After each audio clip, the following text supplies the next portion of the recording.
warahmatullahi wabarakatuh. Selamat pagi. Selamat pagi. Oke, apa kabar? Luar biasa.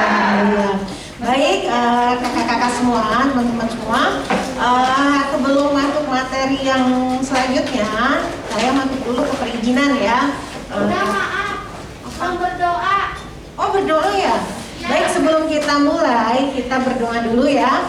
Semoga hari ini kita diberi keberkahan oleh Yang Maha Kuasa. Apa yang kita lakukan hari ini bisa bermanfaat bagi diri kita dan orang-orang yang ada di sekitar kita. Berdoa dimulai.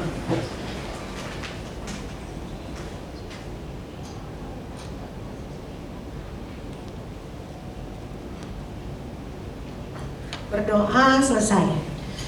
Oke, baik, sebelum masuk materi selanjutnya tentang meso ya, terapi injeks untuk kecantikan. Nah, saya masuk ke materi perizinan ya. Gimana sih kalau kita sudah habis pelatihan ini, what's next ya, apalah yang harus kita lakukan ya.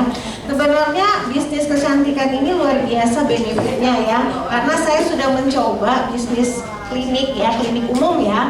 Saya sudah buka klinik umum sama klinik kecantikan. Ternyata klinik kecantikan itu dalam progres income-nya lebih cepat mengejar yang sudah sekian tahun ya, yang sudah 10 tahun dibanding yang baru lahir gitu ya.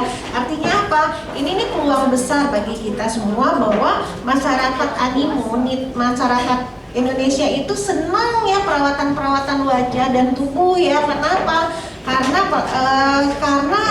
ini apa namanya, semua orang pengen tampil cantik ya, takut tua ya kan, takut ini apa tidak indah dipandang ya. Nah, ini adalah peluang-peluang kita untuk kita buka sebagai peluang untuk membuat suatu layanan di bidang kecantikan. Karena apa? Indonesia ini marketnya luas banget, besar marketnya karena penduduknya banyak. Artinya ini kesempatan kita, peluang kita untuk menangkap ini sebagai suatu peluang yang sangat besar untuk pengembangan diri kita. Nah, kalau kita mau mulai startnya bagaimana? Itu kembali saya bilang sebelumnya ya, kita lihat kekuatan diri kita di mana. Ya, kalau dalam ilmu bisnis itu kita membuat bisnis harus bikin strategi ya. Nah, strateginya berdasarkan kayak seperti analisis SWOT. SWOT itu adalah apa kekuatan kita, apa kelemahan kita, apa peluang kita, apa ancaman kita. Nah, itu kita harus bisa bikin tuh ya. Nah, cara simpelnya ya, misalkan kekuatan kita apa nih? Saat ini kita sudah ikut pelatihan, itu satu kekuatan. Kita sudah punya skill, ya kan? Nah, tinggal kita punya budgeting berapa nih kalau untuk memulainya, ya kan? Nah, itu salah satu kekuatan. Ancamannya apa nih? Ancamannya misalkan tempatnya seperti apa, ya kan? Nah, itu salah satu ancaman. Kemudian dananya seperti apa? Nah, itu seperti itu ancaman kita ya. Nah, jadi kalau mau buat sesuai dengan kekuatan kita mulainya dari mana? Kalau kita misalkan belum punya tempat, kalau kita belum punya dana banyak, kita mulai yang simple. Apa yang bisa kita lakukan? Pertama, teman-teman bisa mulai dari home care. Ya, dari home care. Home care itu kita sebagai batu loncatan untuk bisa sampai besar. Ya, banyak yang sudah besar itu dimulai dari home care, bikin salon, kemudian bikin klinik. Jadi kalau memang belum punya tempat, jangan nanti aja dulu ya. Nah, itu nanti ilmunya lupa, semangatnya juga hilang ya kan. Dari semangat latihannya ingin mencoba melakukan itu hilang kalau sudah ditunda-tunda. Jadi mulai aja dari home care. Nah, home care itu perlu nggak perizinan? Nah, sebenarnya secara legalitas home care itu tidak perlu perizinan. Karena apa? Karena orang personal aja kepercayaan terhadap orang. Cuman untuk kita lebih aman ya, kita boleh bikin personal perizinan. Karena semua orang di Indonesia itu berhak untuk bikin namanya usaha ya, personal. Gimana caranya? Caranya adalah mengurus nomor induk berusaha, NIB ya. Nah, NIB itu pakai biaya nggak bikinnya? Tidak. Teman-teman semua tinggal klik online system submission ya, nama ini webnya online system submission ya, OSS ya. Nggak ada slide-nya, Bu? Nggak ada ya. Online system submission. Nah, tinggal dari ini online system submission itu klik, nanti ada pembuatan nomor induk berusaha. Online apa? Online System Submission. OSS aja, O-nya besar, S-nya besar, S-nya besar, ya. Nah, di situ tinggal klik, nanti ada pembuatan nomor induk berusaha (NIB), ya. Nah, di situ tinggal diklik, Anda tinggal masukkan nama, upload KTP sama NPWP. Tinggal diklik nama usahanya apa, ya kan? Langsung mau bikin nama salonnya juga boleh, ya kan? Nah, atau misalkan layanan perawatan, home care juga boleh. Silakan, di situ sudah ada nomor-nomornya. Ya, tinggal diklik, tinggal dipilih. Ya, tinggal salon, misalkan salon kecantikan, tinggal diklik di situ. Walaupun belum punya tempat, tapi Anda sudah pegang legalitasnya kalau Anda akan insya Allah akan salon nantinya. Ya, itu bisa. Ya, atau sekarang pemerintah itu sudah membuka perizinan yang lebih mudah lagi di kantor kecamatan. Nah, namanya surat keterangan UMKM. Nah, bisa nggak ini termasuk UMKM? Bisa kalau layanan home care. Bisa. Itu tinggal di kecamatan datang minta surat keterangan membuat UMKM. Ya, melakukan UMKM. UMKM-nya apa? Layanannya apa? Perawatan facial dan atau skincare seperti itu. Itu bisa seperti itu. Itu yang mudah juga, ya. Oke, jadi bisa ya home care. Home care itu sebenarnya lebih trusting personal. Hanya tinggal kitanya melakukannya, treatmentnya yang seperti apa. Treatmentnya sebenarnya yang dibolehkan itu yang standar ya, seperti facial, pengencangan, peeling ringan. Kalau infus boleh nggak? Secara legalnya tidak boleh. Ya, ini cerita secara legal ya. Saya meluruskan. Tapi saya perawat, saya bidan, boleh nggak nginfus? Itu kembali lagi kepada personal masing-masing. Karena yang diinfus adalah misalkan temen, ya kan, kenalan, saudara, dia percaya sama kita, silahkan. Cuman nanti kalau misalkan terjadi sesuatu hal, itu kembali lagi resiko kepada personal masing-masing, ya. Nah itu, jadi kalau ditanya boleh nggak, kok banyak orang yang nyimpus padahal dia bukan dokter, itu saya bilang itu kembali ke personal masing-masing. Tapi kalau ngomongin secara aturan, boleh nggak, itu tidak boleh, ya kan. Tapi misalkan saya perawat, saya bisa nyimpus boleh, tapi yang tidak boleh memberi terapi obat, ya kan. Siapa yang berwenang memberi terapi obat? Dokter, ya kan. Perawat boleh infus? Boleh, gitu loh. Ya karena memang punya ilmu skillnya infus, cuman yang memberikan terapi obat itu siapa?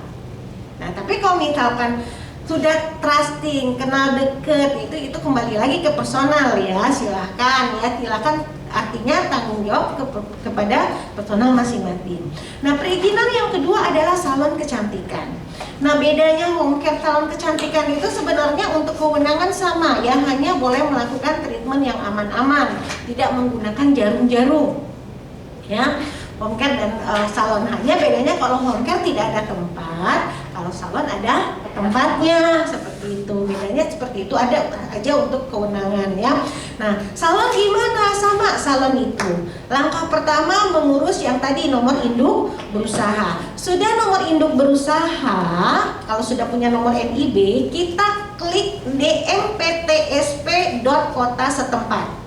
Dinas Penanaman Modal 1 Pintu. DMPTSP.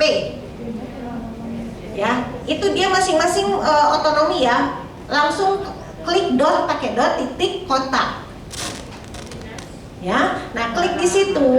Nah, kalau sudah klik di situ akan muncul syarat perizinan salon, syarat perizinan klinik. Nah, tinggal diklik aja syarat perizinan salon. Nah, secara garis besar, ini agak beda, biasanya ada otonomi daerah tertentu ya. Secara garis besar, perizinan salon itu mudah banget, karena satu, tidak pakai izin dokter, ya, hanya mencantumkan rekomendasi dokter.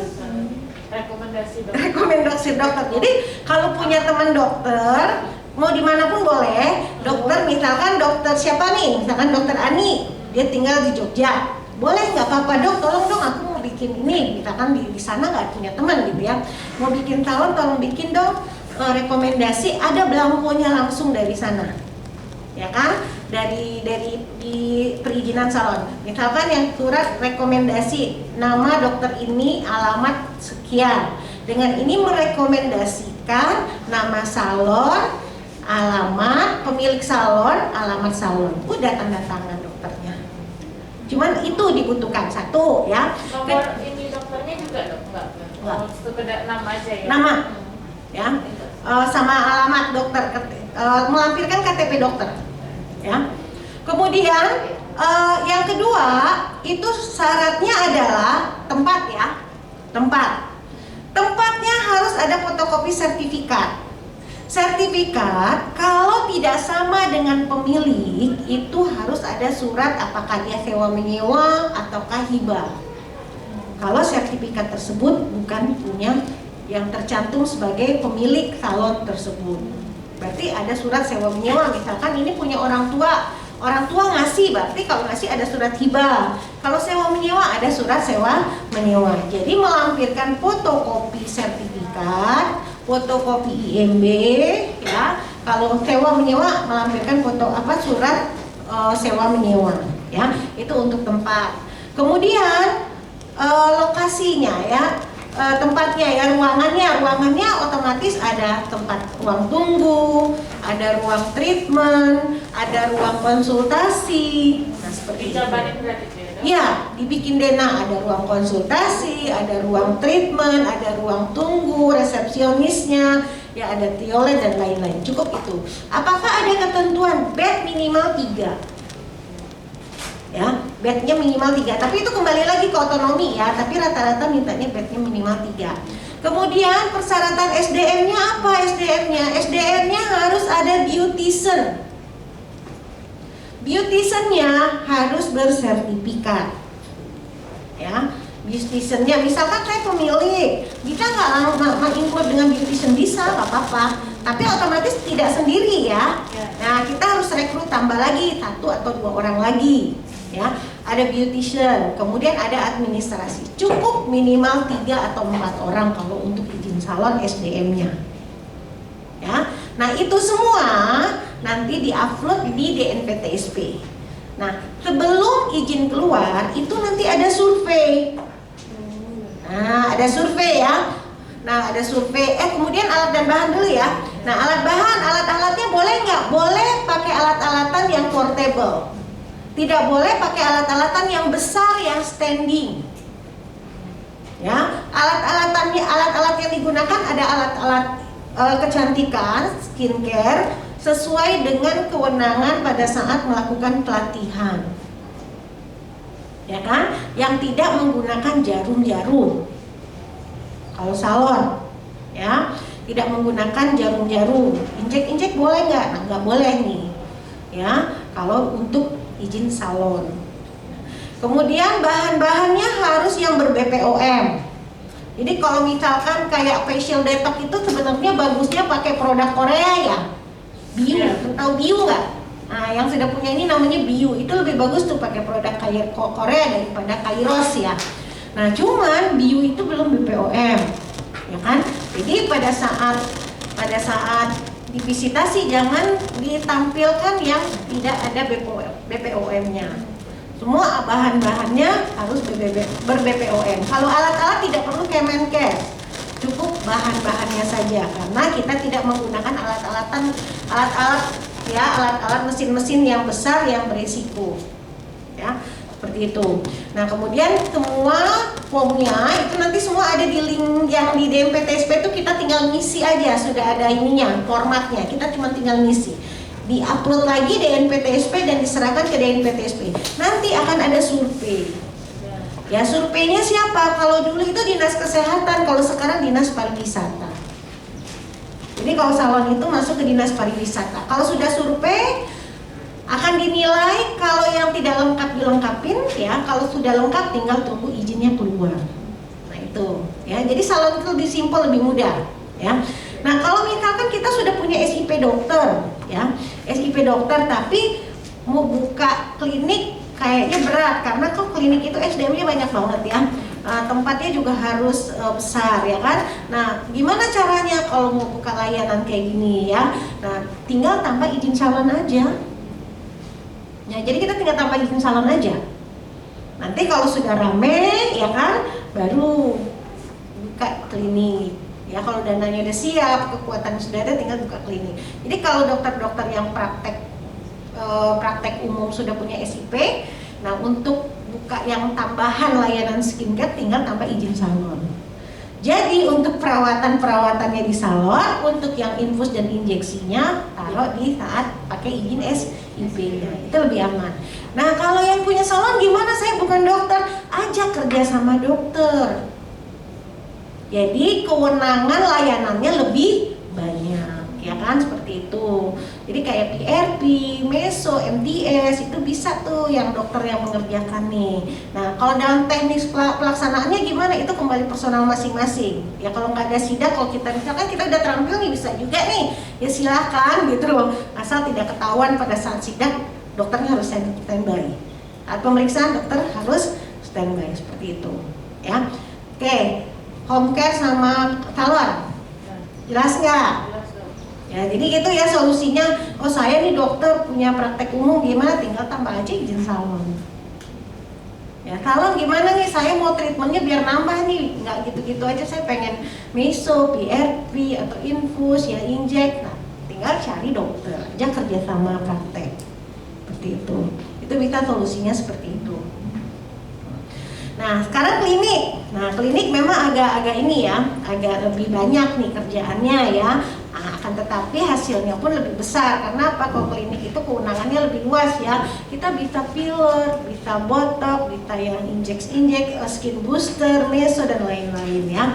Nah yang menggunakan jarum kita lebih wewenang ya. Nah, karena di dalam klinik tersebut banyak SDM yang menjadi penanggung jawabnya tersedia, kayak buat obat, yang ngeracik krim kita juga boleh karena sudah ada farmasinya. Nah klinik itu ada dua macam ya modelnya. Satu klinik utama, satu klinik pratama. Kalau klinik utama itu klinik spesialis ya. Nah